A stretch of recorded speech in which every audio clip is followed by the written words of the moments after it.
여러분, 안녕하세요. 오늘 들려드릴 이야기는 정말 가슴이 뭉클해지는 사연입니다.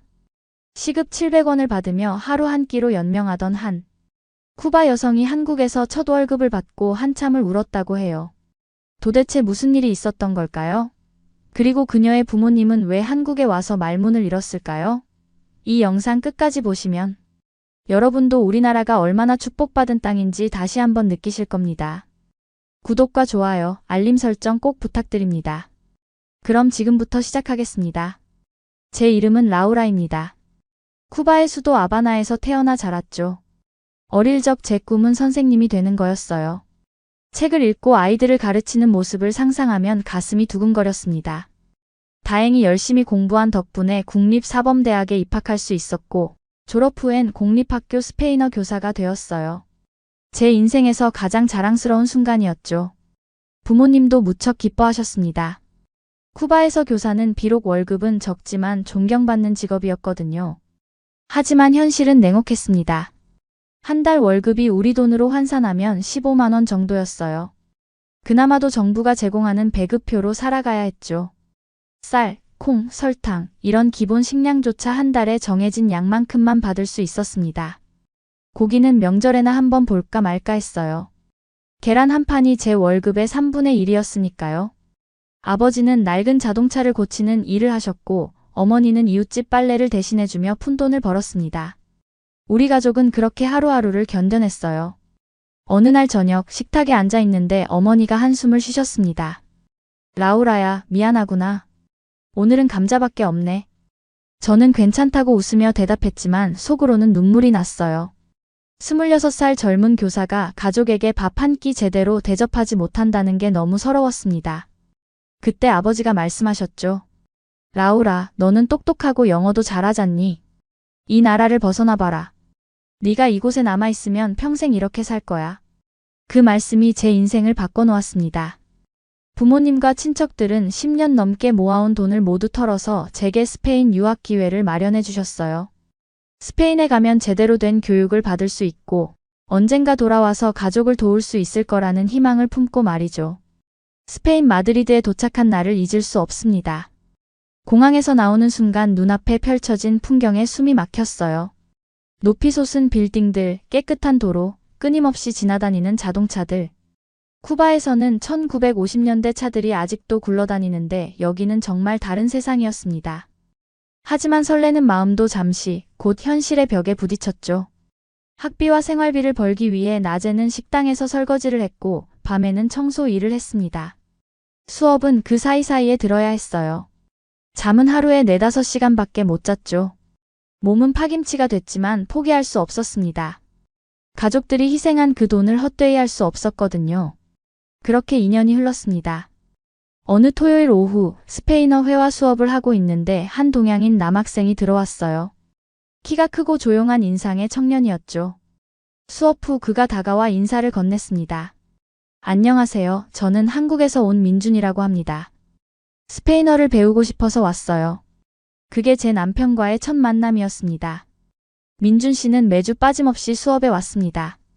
다른 학생들보다 열심히 공부했고 수업이 끝나면 항상 질문이 많았어요.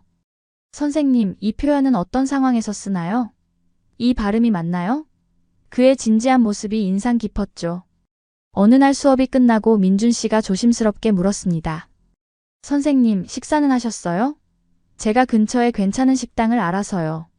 처음에는 사양했지만 그의 따뜻한 눈빛에 마음이 움직였어요.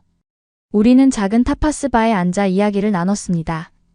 민준 씨는 한국에서 건축학을 전공하고 스페인 건축을 배우러 온 대학원생이었어요. 저는 한국 전통 건축과 서양 건축의 조화에 관심이 많아요. 그래서 스페인에 왔죠. 그의 꿈을 듣고 있으니 제 마음도 따뜻해졌습니다. 저도 제 이야기를 꺼냈어요.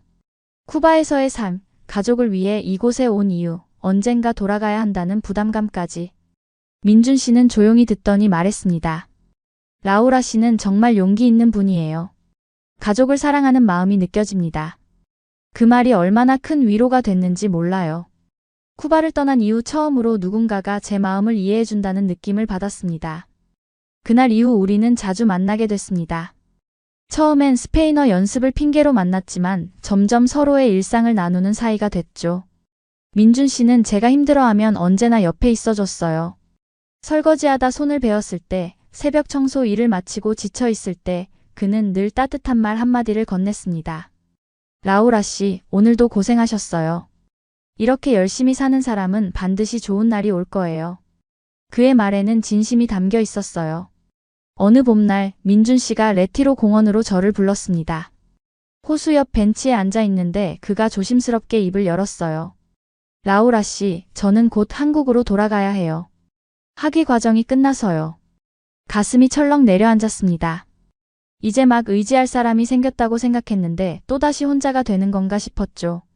그런데 민준 씨가 이어서 말했습니다. 그런데 라우라 씨, 저는 라우라 씨 없는 삶은 상상이 안 돼요. 저와 함께 한국에 가주실 수 있나요? 그 순간 눈물이 왈칵 쏟아졌습니다. 기쁨과 두려움이 동시에 밀려왔어요. 한국이라는 낯선 나라, 그곳에서의 삶은 어떨까? 하지만 민준 씨의 진심 어린 눈빛을 보니 믿음이 생겼습니다.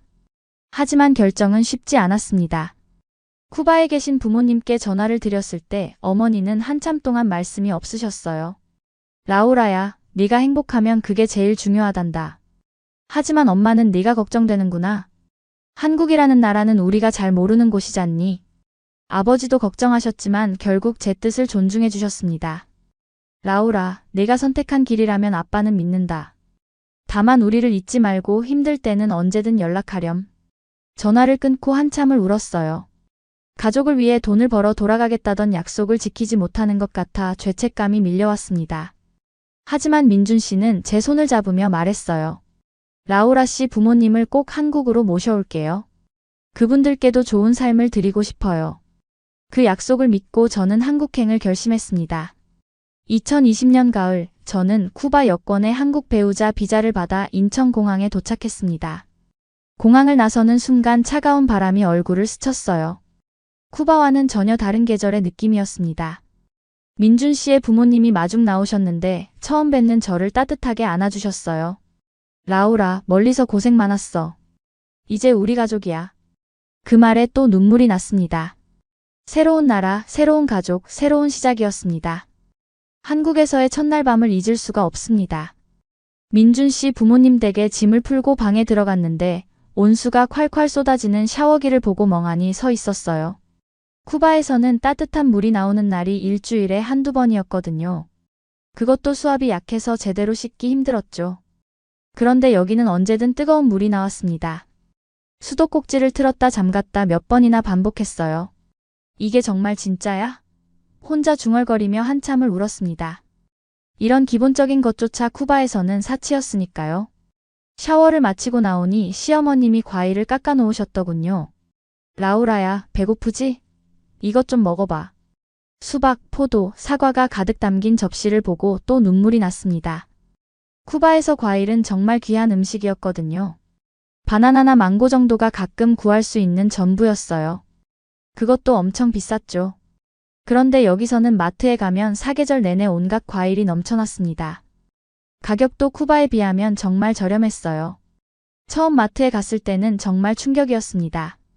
고기 코너에 소고기, 돼지고기, 닭고기가 산더미처럼 쌓여 있는 걸 보고 눈을 의심했어요. 민준 씨, 이게 다 진짜 고기예요? 사람들이 이걸 그냥 살 수 있어요? 민준 씨는 웃으며 대답했습니다. 네, 라우라 씨. 원하는 만큼 살 수 있어요. 저는 그 자리에서 울음을 터뜨렸습니다.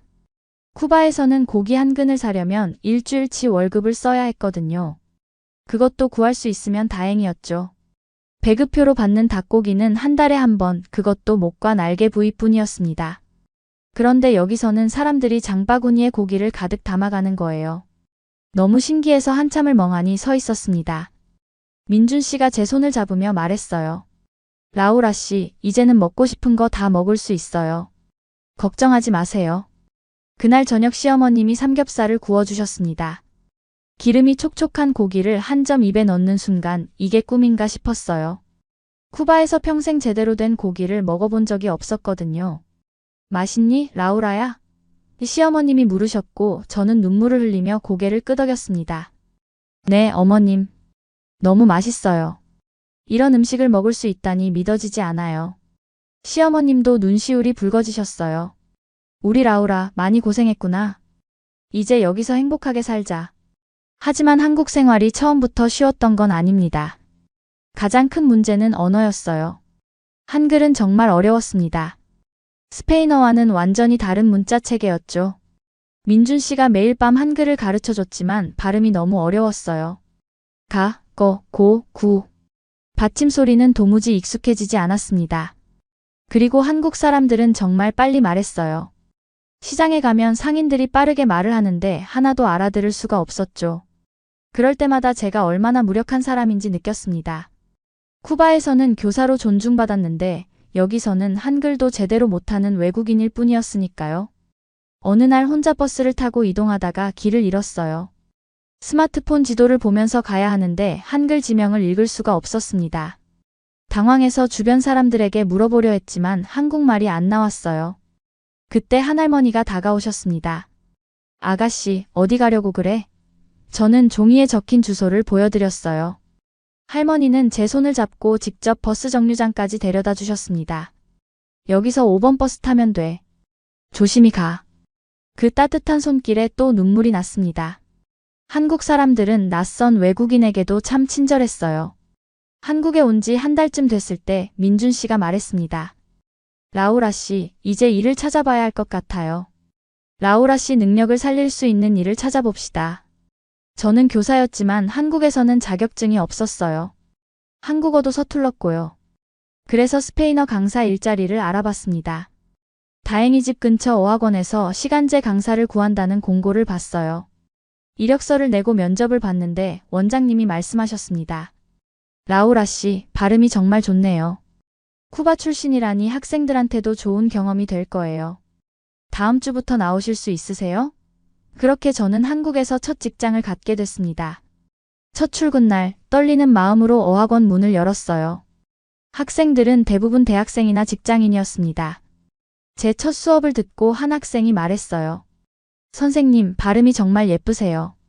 스페인어가 이렇게 멋진 언어인 줄 몰랐어요. 그 말에 자신감이 생겼습니다. 비록 쿠바에서의 정식 교사 자격은 못 쓰지만 여기서도 제 능력을 인정받을 수 있다는 걸 깨달았죠. 어학원에서 일한 지 한 달이 지나고 첫 월급날이 왔습니다. 원장님이 봉투를 건네며 말씀하셨어요. 라우라 씨, 수고하셨어요. 학생들 반응이 아주 좋아요. 다음 달부터는 수업 시간을 좀 더 늘려도 될 것 같네요. 저는 떨리는 손으로 봉투를 받았습니다. 집에 돌아와 민준 씨와 함께 봉투를 열었어요. 통장에 입금된 금액을 확인하는 순간 저는 그 자리에 주저앉고 말았습니다. 120만 원이었습니다. 시간제로 일주일에 나흘, 하루 4시간씩 가르친 대가였어요. 민준 씨가 놀라서 물었습니다. 라우라 씨, 왜 그래요? 어디 아파요? 저는 고개를 저으며 울음을 터뜨렸습니다. 민준 씨, 이게 진짜 내 돈이에요? 한 달 만에 쿠바에서 교사로 일했을 때 월급이 15만 원이었어요. 그것도 배급표로 받는 식량을 포함한 금액이었죠. 실제 현금은 훨씬 적었습니다. 그런데 한국에서는 시간제로 일했는데도 그 8배를 받은 겁니다. 도저히 믿을 수가 없었어요. 라우라 씨, 이건 라우라 씨가 열심히 일한 대가예요. 당연히 받아야 할 돈이죠. 민준 씨가 제 등을 토닥이며 말했습니다. 하지만 저는 한참을 울었어요. 기쁨과 슬픔이 동시에 밀려왔거든요. 기쁜 건 이제 제가 돈을 벌 수 있다는 것, 가족을 도울 수 있다는 것이었습니다. 슬픈 건 쿠바에 계신 부모님이 아직도 한 달에 15만 원으로 살아가신다는 사실이었어요. 저는 바로 쿠바로 송금을 했습니다. 50만 원을 보냈는데 그건 부모님 월급의 3배가 넘는 금액이었어요. 다음 날 어머니한테서 전화가 왔습니다. 라우라야, 이게 정말 네가 번 돈이니? 한 달 만에 이렇게 많은 돈을? 어머니 목소리가 떨리고 있었어요. 네, 엄마. 여기서는 일한 만큼 제대로 된 돈을 받아요. 이제 엄마 아빠 걱정 안 하셔도 돼요. 전화기 너머로 어머니가 우시는 소리가 들렸습니다. 우리 딸 정말 잘 됐구나. 엄마는 네가 그렇게 자랑스러울 수가 없어. 그 순간 제가 한국에 온 게 잘한 선택이었다는 확신이 들었습니다. 한국 생활에 점점 적응하면서 놀라운 것들을 많이 발견했어요. 무엇보다 대중교통이 정말 편리했습니다.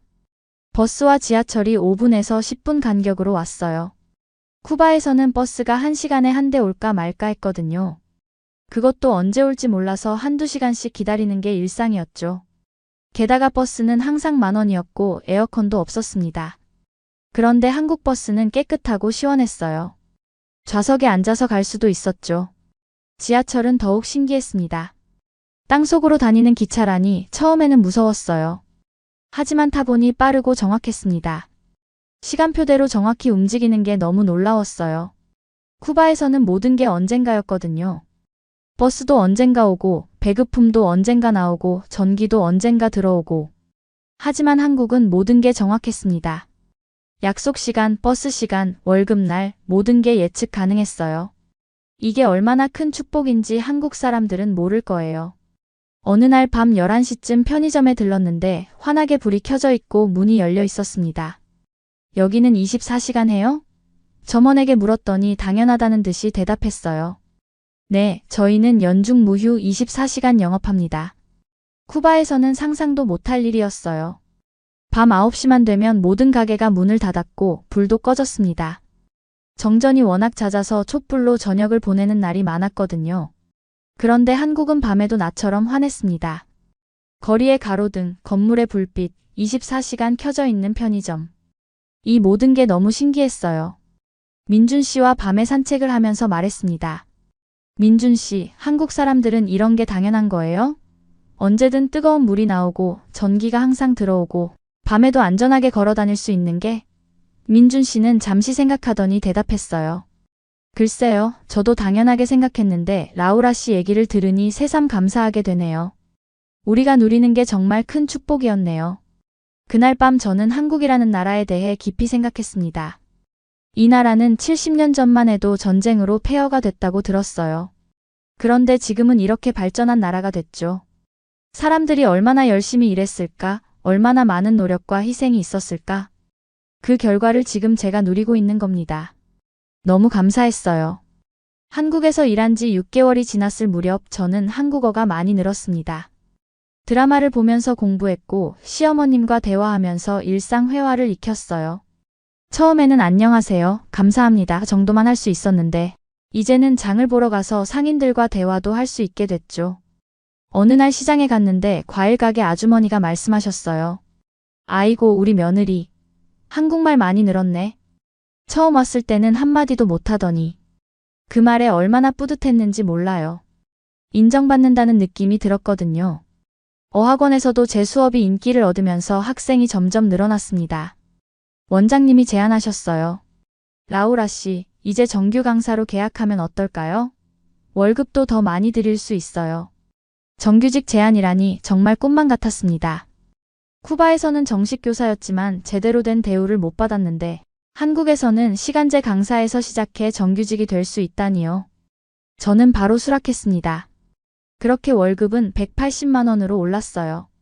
쿠바에서 1년을 일해도 못 버는 돈을 한 달에 받게 된 겁니다. 매달 부모님께 송금을 하면서 제 통장에도 돈이 조금씩 쌓였습니다. 쿠바에서는 상상도 못했던 일이에요. 저축이라는 걸 해본 적이 없었거든요. 벌어서 바로 쓰고 그것도 모자라서 빚을 지는 게 일상이었죠. 그런데 한국에서는 월세를 내고 생활비를 쓰고 부모님께 송금하고도 돈이 남았습니다. 통장 잔고가 늘어나는 걸 볼 때마다 가슴이 벅찼어요. 민준 씨, 나 지금 꿈꾸는 거 아니죠? 이게 진짜 내 돈 맞죠? 민준 씨는 웃으며 대답했습니다. 네, 라우라 씨가 열심히 일해서 번 돈이에요. 자랑스러워요. 어느 날 저는 민준 씨에게 말했습니다. 민준 씨, 내가 한국에 와서 가장 놀란 게 뭔지 알아요? 사람들이 법을 지킨다는 거예요. 민준 씨는 의아한 표정을 지었죠. 법을 지키는 게 당연한 거 아닌가요? 저는 고개를 저었습니다. 쿠바에서는 법을 지키면 바보 취급받아요. 모두가 뇌물을 주고 암시장에서 물건을 사고 불법으로 일해요. 그렇게 안 하면 살 수가 없거든요. 한국에서는 달랐습니다. 신호등이 빨간불이면 차들이 멈췄어요. 횡단보도에서 사람들은 차례를 기다렸죠. 줄을 서면 아무도 새치기 하지 않았습니다. 처음에는 이게 너무 신기했어요. 쿠바에서는 버스를 타려면 밀치고 들어가야 했거든요. 줄을 서면 영영 못 타요. 하지만 한국 사람들은 질서를 지켰습니다. 지하철에서도, 은행에서도, 병원에서도 모두 줄을 섰어요. 그리고 누구도 자기 차례를 뺏으려 하지 않았죠. 이게 얼마나 문명화된 사회인지 한국 사람들은 잘 모를 거예요. 어느 날 지갑을 잃어버렸을 때도 놀랐습니다. 지하철에서 내리다가 가방에서 지갑이 떨어진 걸 몰랐어요. 집에 와서야 없어진 걸 알고 패닉에 빠졌죠. 민준 씨, 지갑을 잃어버렸어요. 신분증도 들어 있었는데. 민준 씨는 침착하게 말했습니다. 일단 지하철 분실물센터에 전화해봐요. 누가 주웠을 수도 있어요. 저는 반신반의하며 전화를 했습니다. 쿠바에서는 지갑을 잃어버리면 절대 돌아오지 않거든요. 그런데 놀랍게도 누군가 제 지갑을 주워서 영무실에 맡겨놓았더군요. 돈 한 푼 빠지지 않고 그대로였습니다. 여기가 천국인가? 지갑을 받아들고 저는 중얼거렸습니다. 한국 사람들의 정직함에 또 한 번 감동받았어요. 쿠바에서는 길에 떨어진 돈은 주운 사람 거예요. 지갑이든 휴대폰이든 찾는 사람은 거의 없죠. 하지만 한국에서는 잃어버린 물건이 돌아올 확률이 높았습니다. 이게 얼마나 큰 차이인지, 이게 바로 신뢰 사회라는 거죠. 한국에 온 지 1년이 됐을 때 저는 민준 씨에게 말했습니다. 민준 씨, 나 이제 한국 사람 다 됐어요. 김치도 잘 먹고 한국말도 제법 하고. 민준 씨는 웃으며 말했어요. 라우라 씨는 원래부터 한국 사람이었어요. 열심히 사는 모습이 꼭 한국 사람 같아요. 그 말에 가슴이 뭉클했습니다. 저를 한국 사람으로 받아들여주는 게 얼마나 감사한지 몰라요. 외국인이라고 차별하지 않고 노력하는 모습을 인정해주는 이 사회가 정말 고마웠습니다. 하지만 가끔은 쿠바가 그리웠어요. 부모님도 보고 싶었고 친구들도 만나고 싶었죠. 그럴 때마다 영상통화로 얼굴을 봤지만 한계가 있었습니다. 어머니는 항상 물으셨어요. 라우라야, 거기서 잘 지내니? 힘든 일은 없니? 저는 항상 밝게 대답했습니다. 엄마, 나 여기서 너무 좋아요. 걱정하지 마세요. 하지만 속으로는 외로울 때가 많았어요. 아무리 한국 사람들이 친절해도, 아무리 민준 씨가 잘해줘도 가족과 떨어져 사는 건 쉽지 않았습니다. 그래서 저는 더 열심히 일했어요. 부모님을 한국으로 모셔오고 싶었거든요. 여기서의 삶을 직접 보여드리고 싶었습니다. 얼마나 안전하고 편리하고 풍요로운지 말이죠. 그래서 저축을 더 열심히 했습니다. 항공권 값과 체류 비용을 모으기 시작했어요. 민준 씨도 저를 도와주었습니다. 라우라 씨, 내년 여름쯤에는 부모님을 모실 수 있을 거예요. 우리 열심히 준비해요. 그 목표가 있었기에 힘든 날도 버틸 수 있었습니다. 부모님께 한국을 보여드리는 상상을 하면 가슴이 뛰었어요. 공항에서 부모님을 맞이하는 모습, 우리 집을 구경시켜드리는 모습, 마트에 데리고 가서 원하는 것 사주는 모습. 모든 게 행복한 상상이었습니다. 2021년 여름, 드디어 부모님을 한국으로 초대할 날이 왔습니다. 코로나 때문에 조금 늦어지긴 했지만 비자가 나오고 항공권을 예약했어요. 공항으로 마중 나가는 날 아침 저는 너무 떨려서 잠을 한숨도 못 잤습니다. 민준 씨, 부모님이 한국을 좋아하실까요? 실망하시면 어떡하죠? 민준 씨는 제 손을 잡으며 말했습니다. 라우라 씨, 걱정하지 마세요.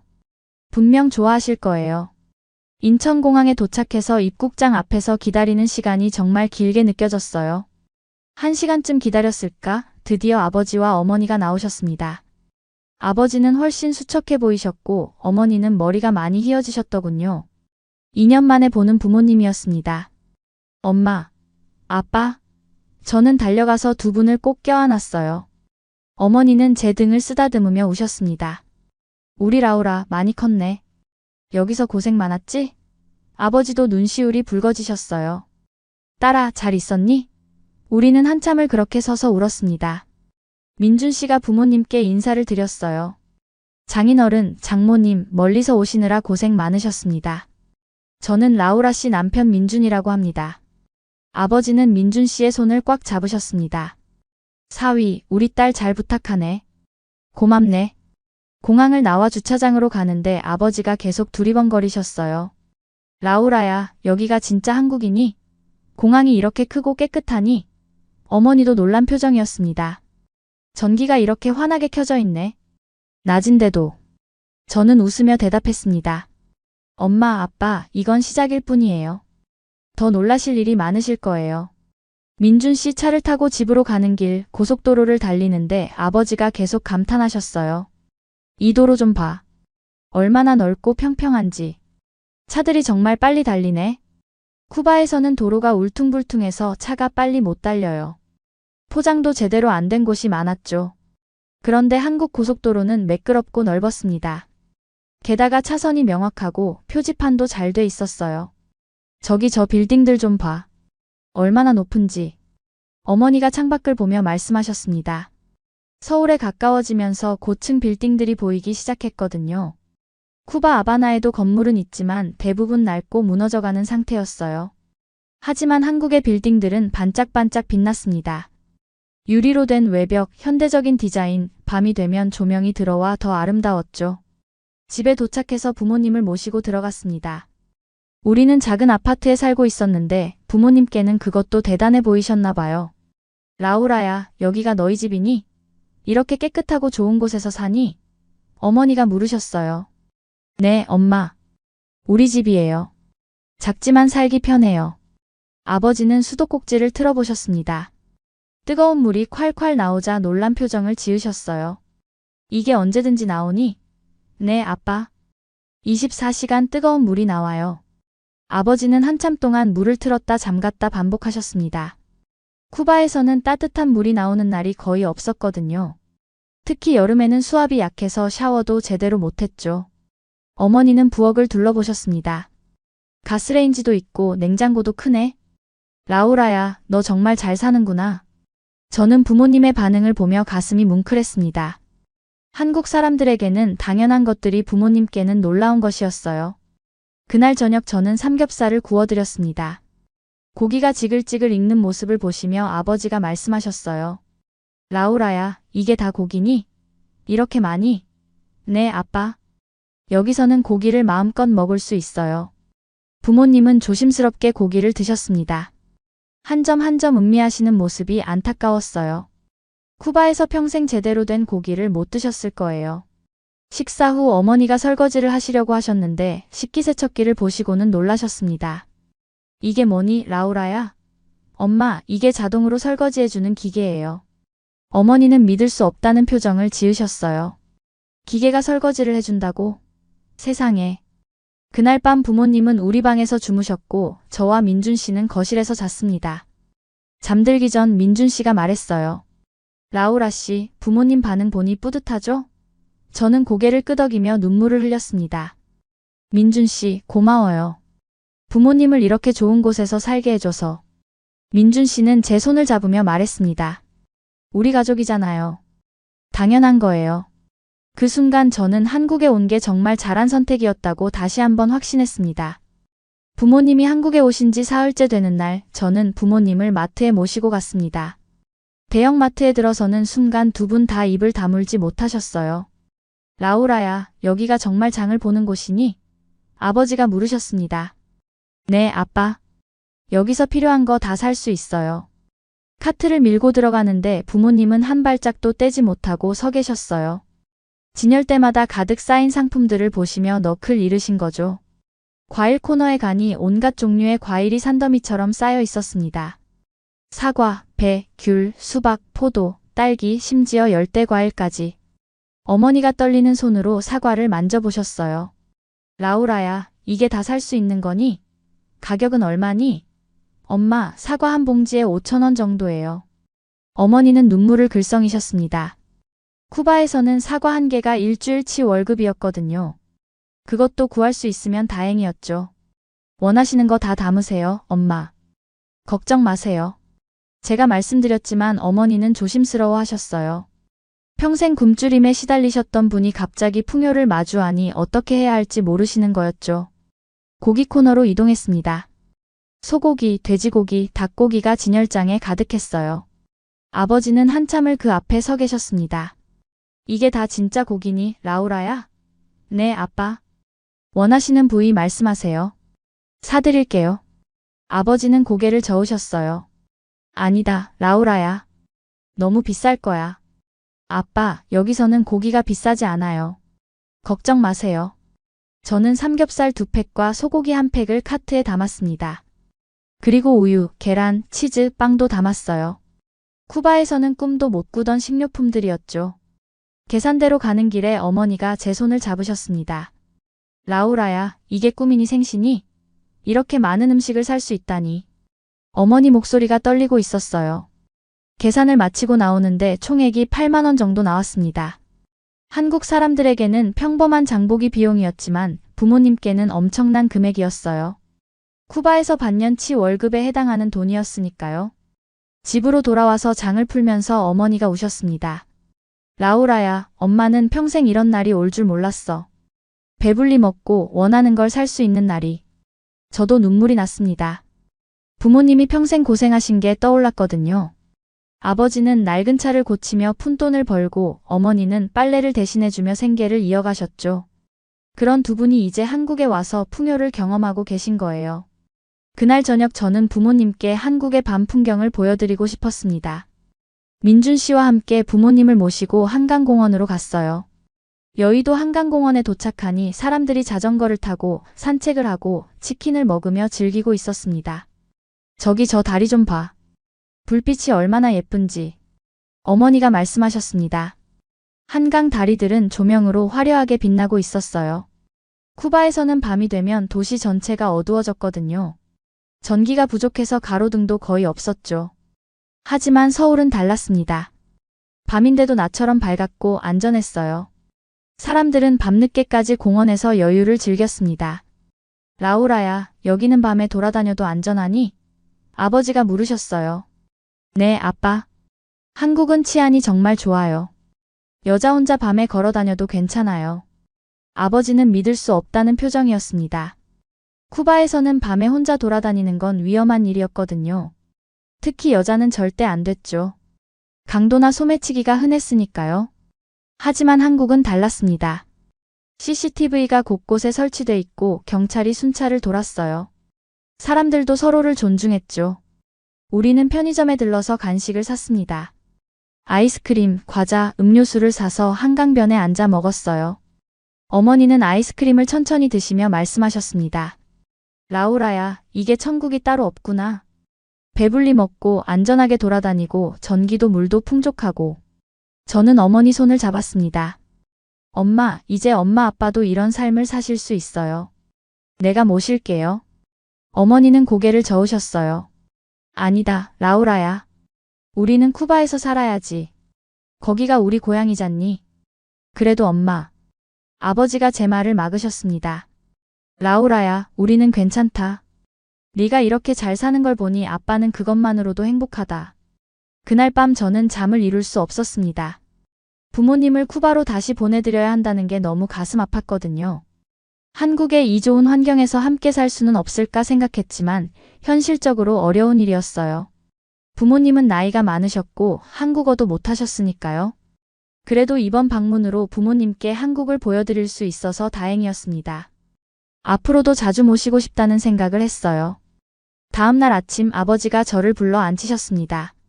라우라야, 아빠가 할 말이 있다. 네, 아빠. 말씀하세요. 너는 정말 잘 선택한 거야. 한국에 온 건 말이다. 이 나라는 사람이 사람답게 살 수 있는 곳이구나. 아버지 눈에 눈물이 고였습니다. 쿠바에서는 아무리 열심히 일해도 가난에서 벗어날 수 없어. 하지만 여기서는 일한 만큼 대가를 받는구나. 그게 얼마나 큰 축복인지 아빠는 이제 알겠다. 저도 울었습니다. 아빠, 미안해요. 제가 쿠바로 돌아가지 못해서. 아버지는 제 머리를 쓰다듬으셨어요.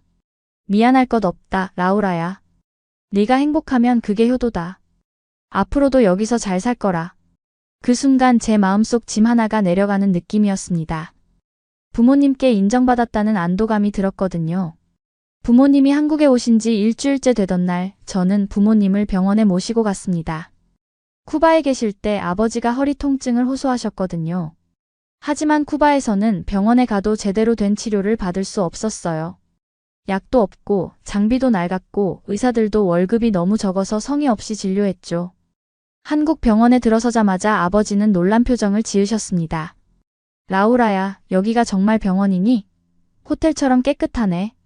대기실에는 편안한 의자들이 있었고 차가운 물과 따뜻한 차를 마실 수 있는 정수기도 있었어요. 번호표를 뽑고 기다리는데 아버지가 말씀하셨습니다. 여기는 줄도 안 서도 되는구나. 쿠바에서는 새벽부터 줄 서야 하는데 쿠바 병원은 항상 사람들로 넘쳐났어요. 의사 한 명이 하루에 수십 명을 봐야 했고 환자들은 몇 시간씩 줄을 서서 기다려야 했죠. 진료 순서가 돼서 의사 선생님께 들어갔습니다. 의사 선생님은 친절하게 아버지 증상을 물어보셨어요. 어르신, 언제부터 허리가 아프셨어요? 제가 통역을 해드렸죠. 한 2년 전부터라고 하세요. 엑스레이를 찍고 결과를 기다리는 동안 아버지는 계속 두리번거리셨습니다. 라우라야, 이 기계들 좀 봐. 얼마나 현대적인지. 한국 병원의 의료 장비는 최신식이었어요. 쿠바에서는 1960년대 장비를 아직도 쓰고 있었거든요. 진료 결과 아버지는 디스크 초기라는 진단을 받으셨습니다. 의사 선생님이 말씀하셨어요. 물리치료를 받으시면 좋아질 수 있습니다. 약도 처방해 드릴게요. 처방전을 들고 약국으로 갔습니다. 약사님이 약을 설명해 주시면서 복용법을 자세히 알려주셨어요. 하루 3번 식후에 드세요. 이 약은 소염제고 이건 진통제예요. 아버지는 약봉지를 받아들고 멍한 표정이셨습니다. 라우라야, 이 약들이 다 있다고? 쿠바에서는 약을 구하려면 암시장에 가야 하는데. 저는 웃으며 대답했습니다. 아빠, 여기서는 약이 부족한 일이 없어요. 필요한 약은 다 있어요. 병원비와 약값을 계산하니 총 15만 원 정도 나왔습니다. 한국에서는 비싼 편이 아니었지만 아버지는 놀라셨어요. 라우라야, 이렇게 많은 돈을 한 번에? 괜찮아요, 아빠. 저 이제 돈 벌잖아요. 집으로 돌아오는 길에 아버지가 말씀하셨습니다. 라우라야, 한국은 정말 다른 나라구나. 병원에서 제대로 된 진료를 받을 수 있고 약도 쉽게 구할 수 있고 쿠바에서는 상상도 못할 일이야. 어머니도 동의하셨어요. 맞아. 우리는 아파도 병원에 못 갔잖니. 가도 소용없으니까. 그런데 여기서는 치료가 되는구나. 저는 가슴이 아팠습니다. 부모님이 평생 아파도 제대로 치료받지 못하고 사셨다는 게 너무 안타까웠거든요. 그날 저녁 어머니가 부엌에서 저를 도우시면서 말씀하셨습니다. 라우라야, 엄마가 너한테 미안하다. 왜요, 엄마? 너를 쿠바 같은 가난한 나라에서 낳아서 네가 태어났을 때부터 고생만 시켰잖니. 저는 어머니를 꼭 안았습니다. 엄마, 그런 말씀 마세요. 엄마 아빠가 저를 여기까지 오게 해주셨잖아요. 스페인 유학도 보내주시고. 어머니는 눈물을 닦으며 말씀하셨어요. 그래, 그래도 네가 이렇게 잘 사니 엄마는 마음이 놓인다. 부모님이 한국에 오신 지 2주가 됐을 때 저는 부모님을 경복궁으로 모시고 갔습니다. 한국의 역사와 문화를 보여드리고 싶었거든요. 궁궐에 들어서자 아버지가 감탄하셨습니다. 라우라야, 이 건물들 좀 봐. 얼마나 아름다운지. 전통 한옥의 곡선미, 단청의 화려한 색깔, 넓은 마당. 모든 게 인상적이었어요. 해설사 선생님이 궁궐의 역사를 설명해 주셨고 제가 부모님께 통역해 드렸습니다. 이 궁궐은 600년 전에 지어졌대요. 조선 왕조의 법궁이었다고 하네요. 아버지는 고개를 끄덕이셨어요. 한국은 역사가 깊은 나라구나. 이런 문화재를 잘 보존하고 있네. 우리는 경복궁을 둘러본 후 인사동으로 갔습니다. 전통찻집에 들어가 차를 마시며 쉬었어요. 어머니는 따뜻한 녹차를 마시며 말씀하셨습니다. 라우라야, 한국 사람들은 자기 문화를 정말 자랑스러워하는구나. 네, 엄마. 전통을 소중히 여기면서도 현대화도 잘 이룬 나라예요. 인사동 거리를 걷다가 한복을 입은 사람들을 보셨습니다. 저 옷 좀 봐. 정말 예쁘네. 어머니가 말씀하셨어요. 저는 한복 체험 가게를 발견하고 부모님을 모시고 들어갔습니다. 엄마, 아빠, 우리도 한복 입어봐요. 부모님은 처음에는 망설이셨지만 결국 한복을 입으셨어요. 어머니는 분홍색 저고리에 보라색 치마를 입으셨고 아버지는 파란색 두루마기를 입으셨습니다. 거울을 보시며 두 분 다 웃으셨어요. 어머, 나 좀 봐. 한국 사람 같네. 어머니가 말씀하셨습니다. 저는 사진을 찍어드렸어요. 한복을 입은 부모님의 모습이 정말 행복해 보였습니다. 그 사진은 지금도 우리 집 거실에 걸려 있어요. 경복궁 앞에서 한복을 입고 찍은 가족 사진. 그날이 얼마나 행복했는지 몰라요. 저녁에는 민준 씨 부모님과 함께 식사를 했습니다. 시아버님이 소주를 따라주시며 말씀하셨어요. 사돈 어른, 한국은 어떻습니까? 제가 통역을 해드렸더니 아버지가 대답하셨습니다. 정말 놀라운 나라입니다. 이렇게 잘 사는 나라가 있다니. 우리 딸이 좋은 곳에 시집 왔네요. 시아버님도 웃으셨어요. 라우라는 우리 가족의 자랑입니다. 열심히 일하고 착하고 효심도 깊어요. 두 아버지가 술잔을 부딪히며 웃으시는 모습을 보니 가슴이 따뜻해졌습니다. 양쪽 가족 모두 서로를 존중하고 사랑하는 게 느껴졌거든요. 식사 후 시어머님이 어머니 손을 잡으셨습니다. 사돈댁, 여기 계시는 동안 편하게 지내세요. 우리가 가족이잖아요. 어머니는 눈물을 글썽이며 고개를 끄덕이셨어요. 비록 언어는 통하지 않았지만 마음은 통했습니다. 그날 밤 집으로 돌아와서 아버지가 저를 불러 앉히셨습니다. 라우라야, 아빠가 이제 이해가 간다. 뭐가요, 아빠? 네가 왜 한국에 남기로 했는지. 이 나라는 정말 기회의 땅이구나. 일한 만큼 대가를 받고 열심히 하면 잘 살 수 있고 법이 지켜지고 사람들이 서로 존중하고. 아버지는 한숨을 쉬셨습니다. 쿠바는 아무리 열심히 일해도 가난에서 벗어날 수 없어. 시스템 자체가 망가져 있거든. 하지만 한국은 다르구나. 저는 아버지 손을 잡았습니다. 아빠, 저 여기 와서 정말 잘 됐어요. 그리고 이제 제가 부모님을 도울 수 있잖아요. 아버지는 제 머리를 쓰다듬으셨어요. 라우라야, 너는 정말 효녀다. 아빠는 네가 자랑스럽다. 그날 밤 저는 행복에 젖어 잠들었습니다. 부모님께 한국을 보여드릴 수 있어서, 제 선택을 인정받아서, 그리고 두 가족이 하나가 되는 모습을 봐서 정말 기뻤거든요. 부모님이 한국에 오신 지 3주째 되던 날, 저는 부모님께 한국의 또 다른 모습을 보여드리고 싶었습니다. 민준 씨가 제안했어요. 라우라 씨, 부모님을 동대문 시장에 모시고 가는 게 어때요? 한국의 활기찬 모습을 보실 수 있을 거예요. 저는 좋은 생각이라며 동의했습니다. 다음 날 저녁, 우리는 동대문 시장으로 갔어요. 밤 10시가 넘었는데도 시장은 사람들로 북적거렸습니다. 아버지가 놀란 표정으로 말씀하셨어요. 라우라야, 이 시간에도 장사를 하니? 쿠바에서는 저녁 8시면 모든 가게가 문을 닫는데. 아빠, 여기는 밤에 더 활기차요. 새벽까지 영업하는 곳도 많아요. 우리는 옷가게들을 둘러봤습니다. 온갖 종류의 옷들이 진열돼 있었어요. 가격도 저렴했죠. 어머니는 블라우스 하나를 보시며 말씀하셨습니다. 이게 얼마니, 라우라야? 15,000원이에요, 엄마. 어머니는 믿을 수 없다는 표정이었습니다. 이렇게 예쁜 옷이 이 가격에? 쿠바에서는 몇 달치 월급인데. 저는 어머니께 옷 몇 벌을 사드렸습니다. 아버지께도 셔츠를 골라드렸어요. 두 분 다 너무 기뻐하셨죠. 쇼핑을 마치고 길거리 음식을 먹었습니다. 떡볶이, 순대, 튀김을 사서 함께 나눠 먹었어요. 아버지는 떡볶이를 드시며 말씀하셨습니다. 맵지만 맛있네. 한국 음식은 자극적이지만 중독성이 있어. 어머니도 순대를 드시며 고개를 끄덕이셨어요. 정말 그래. 처음엔 낯설었는데 이제는 맛있어. 시장을 나와 청계천으로 걸어갔습니다. 밤인데도 불빛이 아름답게 빛나고 사람들이 산책을 즐기고 있었어요. 아버지는 맑은 물이 흐르는 개천을 보시며 감탄하셨습니다. 도시 한복판에 이런 개천이 있다니. 물도 깨끗하고. 저는 청계천의 역사를 설명해 드렸습니다. 옛날에는 더러운 하수구였는데 복원 공사를 해서 이렇게 아름답게 만들었대요. 아버지는 고개를 끄덕이셨어요. 한국 사람들은 환경을 정말 잘 가꾸는구나. 자기 나라를 사랑하는 마음이 느껴져. 청계천을 따라 걸으며 우리는 많은 이야기를 나눴습니다. 부모님은 한국에서의 경험이 평생 잊지 못할 추억이 될 거라고 하셨어요. 라우라야, 우리가 쿠바로 돌아가면 이웃들에게 한국 이야기를 많이 해줘야겠다. 어머니가 말씀하셨습니다. 세상에는 이렇게 잘 사는 나라도 있다는 걸 사람들이 알아야 해. 하지만 그 말을 들으니 가슴이 아팠습니다. 부모님이 곧 쿠바로 돌아가셔야 한다는 현실이 떠올랐거든요. 다시 그 가난하고 힘든 환경으로 돌아가셔야 한다니. 며칠 후 부모님의 귀국일이 다가왔습니다. 집에서 짐을 싸시는 부모님을 보니 눈물이 났어요. 엄마, 아빠, 조금만 더 계시면 안 돼요? 어머니는 웃으며 제 손을 잡으셨습니다. 라우라야, 우리는 쿠바에서 살아야지. 거기가 우리 집이고 우리 친구들이 있는 곳이야. 아버지도 말씀하셨어요. 라우라야, 걱정하지 마라.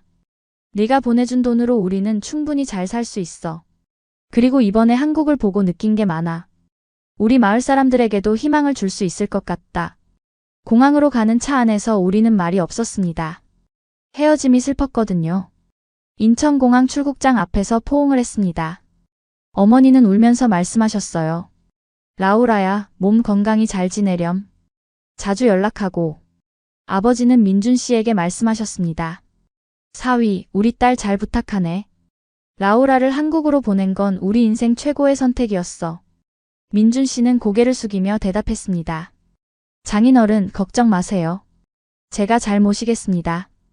부모님이 출국장 안으로 들어가시는 모습을 보며 저는 한참을 울었습니다. 민준 씨가 제 어깨를 감싸며 말했어요. 라우라 씨, 울지 마세요. 내년에 또 모시면 되잖아요. 저는 고개를 끄덕였지만 눈물은 멈추지 않았습니다. 집으로 돌아오는 길 저는 창밖을 보며 생각했습니다. 부모님이 한국을 경험하신 건 정말 의미 있는 일이었어요. 두 분은 이제 세상이 얼마나 넓은지 더 나은 삶이 가능하다는 걸 아셨으니까요. 비록 쿠바로 돌아가시지만 희망을 품고 살아가실 수 있을 거예요. 그날 밤 어머니한테서 문자가 왔습니다. 라우라야, 무사히 도착했단다. 한국에서의 한 달이 꿈만 같았어. 너를 한국으로 보낸 게 정말 잘한 일이야. 행복하게 살아라, 우리 딸. 그 문자를 읽으며 저는 또 눈물을 흘렸습니다. 하지만 이번엔 슬픈 눈물이 아니라 감사의 눈물이었어요. 부모님께 한국을 보여드릴 수 있어서 제 선택을 축복해 주셔서 정말 감사했습니다. 다음 날 어학원에 출근했습니다. 학생들이 물었어요. 선생님, 부모님은 잘 가셨어요? 네, 어제 무사히 도착하셨어요. 부모님이 한국 좋아하셨대요? 저는 웃으며 대답했습니다. 네, 정말 좋아하셨어요. 한국이 얼마나 살기 좋은 나라인지 깨달으셨대요. 학생 중 한 명이 말했습니다. 선생님, 우리는 한국에서 태어나서 당연하게 여기는 것들이 많은데 선생님 이야기를 듣고 보니 감사해야 할 것들이 정말 많네요. 그 말에 저도 고개를 끄덕였습니다. 맞아요. 한국 사람들은 축복받은 거예요. 이 나라가 얼마나 좋은 곳인지 더 많이 느꼈으면 좋겠어요. 수업을 마치고 퇴근하는 길에 저는 거리를 걷다가 문득 멈춰섰습니다. 밝게 빛나는 가로등, 깨끗한 인도, 질서정연하게 줄 선 사람들, 정시에 도착하는 버스. 이 모든 게 기적 같았어요. 쿠바에서는 상상도 못할 일상이 여기서는 너무나 자연스럽게 이루어지고 있었습니다.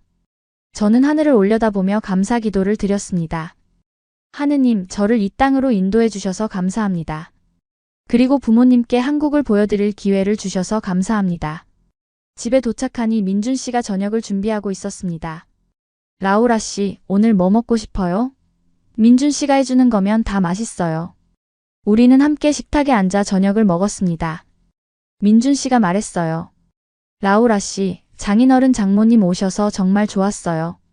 우리도 많은 걸 배웠어요. 뭘 배웠는데요? 우리가 얼마나 감사해야 할지요. 당연하게 여기던 것들이 사실은 엄청난 축복이라는 걸요. 저는 민준 씨 손을 잡았습니다. 민준 씨, 고마워요. 부모님을 이렇게 잘 대해줘서. 민준 씨는 웃으며 대답했습니다. 우리 가족이잖아요. 당연한 거예요. 그날 밤 저는 일기를 썼습니다. 오늘 부모님이 쿠바로 돌아가셨다. 헤어짐은 슬펐지만 한국을 보여드릴 수 있어서 행복했다. 부모님은 이제 세상에 희망이 있다는 걸 아신다. 그리고 나도 내 선택이 옳았다는 확신을 얻었다. 한국은 나에게 단순한 나라가 아니라 꿈을 이룰 수 있는 기회의 땅이다. 일기를 쓰고 나니 마음이 편안해졌습니다. 부모님과의 이별은 슬펐지만 앞으로 더 열심히 살아서 부모님을 자주 모시겠다는 다짐을 했습니다. 부모님이 돌아가신 후 저는 더욱 열심히 일했습니다. 어학원에서의 수업도 늘렸고 온라인으로 스페인어를 가르치는 일도 시작했어요. 한국에서 라틴 문화에 관심 있는 사람들이 생각보다 많았거든요. 어느 날 원장님이 저를 부르셨습니다. 라우라 씨, 제안이 하나 있어요. 무슨 제안이신가요? 우리 학원에서 라틴 문화 강좌를 열려고 하는데 라우라 씨가 맡아주실 수 있을까요? 스페인어뿐 아니라 쿠바의 음악, 춤, 음식 문화까지 가르쳐 주시면 좋겠어요. 저는 깜짝 놀랐습니다. 제가 그런 걸 가르쳐도 될까요? 물론이죠. 라우라 씨만큼 적임자가 없어요. 학생들도 정말 좋아할 거예요. 저는 흔쾌히 수락했습니다. 새로운 도전이 설렜거든요. 라틴 문화 강좌를 준비하면서 저는 제 뿌리를 다시 돌아보게 됐어요. 쿠바의 음악, 살사, 춤, 전통 음식들. 비록 가난했지만 쿠바에도 아름다운 문화가 있었죠. 그걸 한국 사람들과 나누고 싶었습니다. 첫 수업날 10명 정도의 학생들이 모였습니다. 대부분 30대에서 50대 사이의 직장인들이었어요. 안녕하세요, 여러분. 저는 쿠바에서 온 라우라예요. 오늘부터 여러분과 함께 라틴 문화를 배워보려고 합니다. 학생들은 호기심 어린 눈빛으로 저를 바라봤습니다. 첫 시간에는 쿠바의 역사와 문화를 소개했어요. 쿠바는 카리브해에 있는 섬나라입니다. 아름다운 해변과 음악으로 유명하죠. 하지만 경제적으로는 매우 어려운 나라예요. 한 학생이 손을 들었습니다. 선생님, 쿠바는 어떻게 생활하나요? 저는 솔직하게 대답했습니다. 매우 힘들어요. 식량도 부족하고 전기도 자주 끊기고 물자가 항상 부족해요. 하지만 사람들은 낙천적이고 음악을 사랑하죠. 학생들은 진지하게 들었습니다. 그리고 살사 음악을 틀어주며 춤을 가르쳤어요. 살사는 쿠바의 대표적인 춤입니다. 리듬에 맞춰 몸을 움직이는 거예요. 자, 일어나서 따라해볼까요? 처음에는 학생들이 어색해했지만 점점 즐거워하더군요. 음악에 맞춰 춤을 추면서 모두 웃음을 터뜨렸습니다. 선생님, 이거 정말 재미있어요. 한 학생이 말했습니다. 수업이 끝나고 학생들이 다가와 말했어요. 선생님, 정말 좋은 시간이었어요. 다음 시간도 기대돼요. 집으로 돌아오는 길에 저는 뿌듯함을 느꼈습니다. 제 문화를 한국 사람들과 나눌 수 있다는 게 얼마나 의미 있는 일인지 깨달았거든요. 그날 저녁 민준 씨에게 말했습니다. 민준 씨, 오늘 정말 좋은 하루였어요. 학생들이 쿠바 문화를 재미있어 하더라고요. 민준 씨는 웃으며 대답했습니다. 당연하죠. 라우라 씨는 훌륭한 선생님이니까요. 라틴 문화 강좌는 점점 인기를 얻었습니다. 학생 수도 늘어나서 2개 반으로 나눠야 했어요. 어느 날 한 학생이 수업 후 저에게 다가왔습니다. 선생님, 쿠바에 대해 더 알고 싶어요. 책이나 다큐멘터리 추천해 주실 수 있나요? 저는 기뻤습니다. 한국 사람들이 쿠바에 관심을 가져준다는 게 감사했거든요. 물론이죠. 제가 좋은 자료들을 찾아서 알려드릴게요. 그 학생은 나중에 실제로 쿠바를 여행하고 돌아와서 제게 말했어요. 선생님, 쿠바 정말 아름다웠어요. 하지만 사람들의 삶이 얼마나 어려운지도 봤어요. 선생님이 왜 한국에 오셨는지 이제 이해가 돼요. 그 말을 듣고 저는 눈물이 났습니다. 누군가 제 고향을 이해해준다는 게 얼마나 고마운지 몰라요. 한국에 온 지 3년이 됐을 때 저는 한국어 능력시험 6급에 합격했습니다. 가장 높은 등급이었어요. 민준 씨가 축하해 주었습니다. 라우라 씨, 정말 대단해요. 3년 만에 6급이라니. 저는 웃으며 대답했습니다. 열심히 공부했으니까요. 이제 한국 사람처럼 말할 수 있어요. 한국어 실력이 늘면서 제 삶도 더 풍요로워졌습니다. 한국 드라마를 자막 없이 볼 수 있게 됐고 한국 소설도 읽을 수 있게 됐어요. 시어머님과의 대화도 훨씬 편해졌죠. 어느 날 시어머님이 말씀하셨습니다. 라우라야, 너 이제 완전 한국 사람 다 됐네. 김치도 담글 줄 알고 한국말도 완벽하고. 저는 기뻤습니다. 한국 사회에 완전히 녹아든다는 느낌이 들었거든요. 하지만 가끔은 정체성의 혼란도 느꼈어요. 저는 쿠바 사람인가, 한국 사람인가? 두 문화 사이에서 어디에 속해야 하는지 고민이 됐습니다. 민준 씨에게 털어놓았어요. 민준 씨, 나는 누구일까요? 쿠바 사람도 아니고 한국 사람도 아닌 것 같아요. 민준 씨는 제 손을 잡으며 말했습니다. 라우라 씨는 라우라 씨예요. 두 문화를 모두 가진 특별한 사람이죠. 그게 라우라 씨의 강점이에요. 그 말에 위로를 받았습니다. 맞아요. 저는 두 문화를 모두 이해하고 사랑할 수 있는 사람이었어요. 그게 제 정체성이고 제 강점이었습니다. 어느 날 쿠바에서 소식이 왔습니다. 아버지가 또 아프셨다고 해요. 이번에는 심장에 문제가 생겼대요. 저는 걱정이 돼서 바로 송금을 했습니다. 아빠, 병원 가세요. 돈은 제가 보냈어요. 하지만 아버지는 대답하셨습니다. 라우라야, 병원에 가봤는데 약이 없대. 심장약은 구하기가 너무 어려워. 저는 가슴이 철렁했습니다. 한국에서는 약국만 가면 살 수 있는 약인데 쿠바에서는 구할 수가 없다니. 저는 민준 씨와 상의했습니다. 민준 씨, 아버지 약을 쿠바로 보낼 수 있을까요? 민준 씨는 알아봐 주겠다고 했어요. 하지만 쿠바로 약을 보내는 건 쉽지 않았습니다. 통관 문제도 있고 배송도 오래 걸렸어요. 결국 저는 직접 쿠바로 가기로 결심했습니다. 민준 씨, 아버지를 뵈러 가야겠어요. 약도 가져다 드리고 싶어요. 민준 씨는 이해해 주었습니다. 그래요, 라우라 씨. 다녀오세요. 장인어른 건강이 더 중요하죠. 저는 한 달간의 휴가를 내고 쿠바행 비행기를 탔습니다. 3년 만에 돌아가는 고향이었습니다. 3년 만에 돌아온 쿠바는 여전히 가난했습니다. 아바나 공항에서 내리자마자 느껴지는 낡은 시설, 정전으로 어두운 건물들, 거리를 달리는 오래된 자동차들.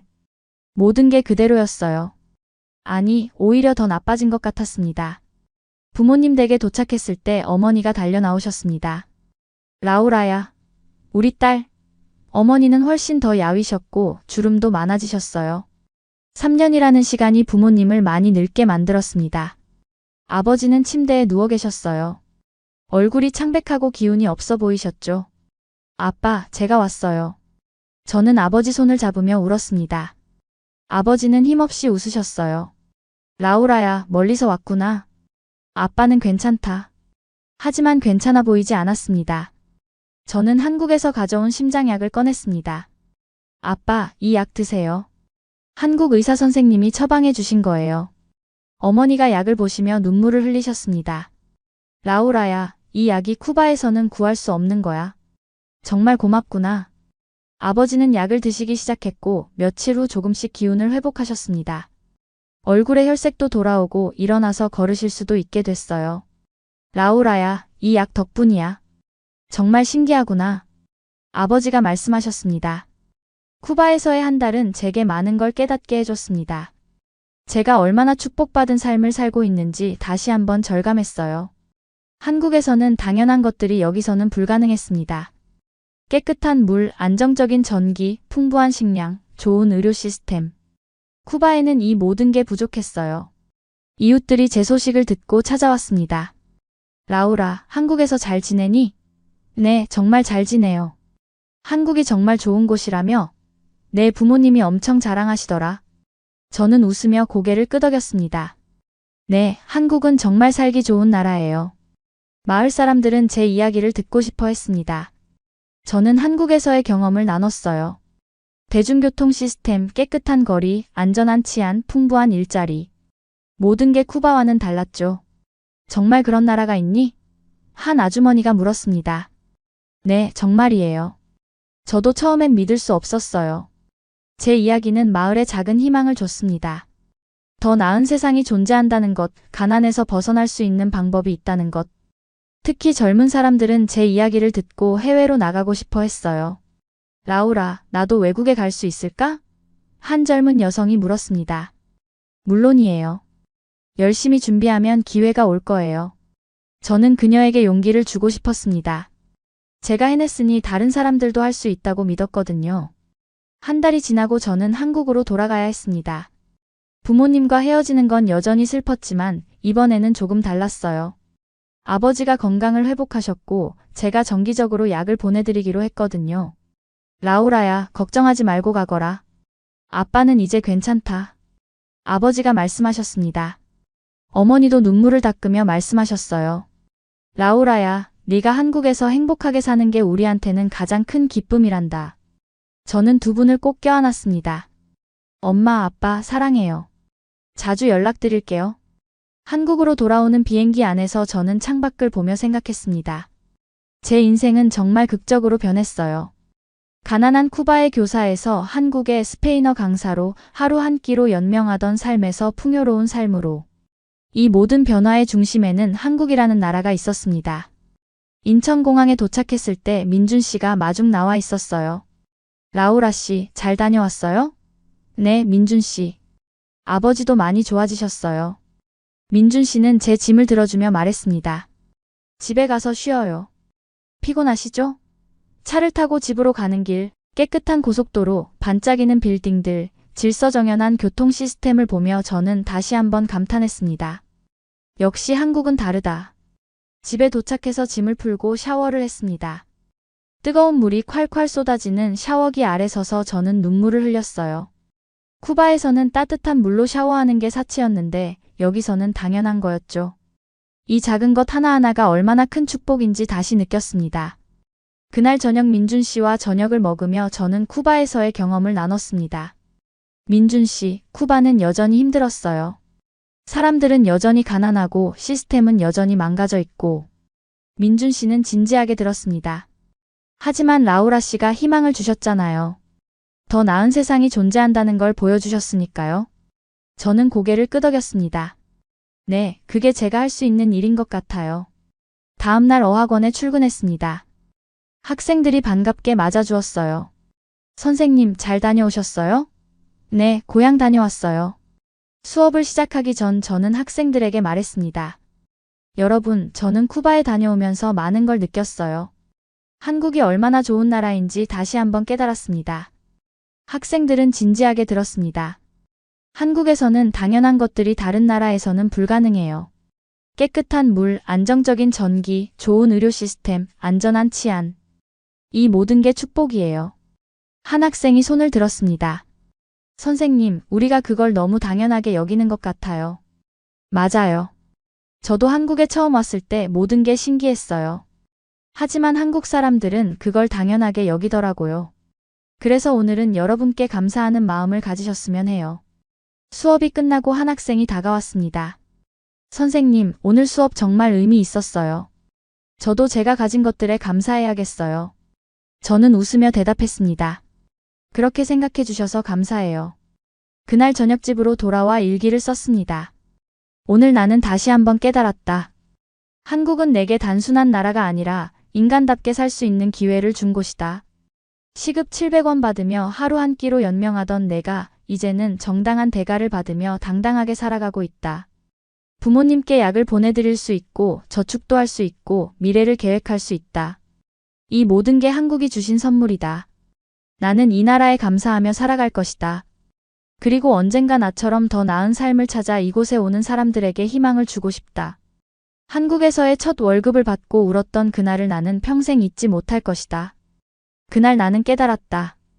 인간답게 사는 게 얼마나 소중한 건지, 그리고 그게 가능한 나라가 있다는 것을.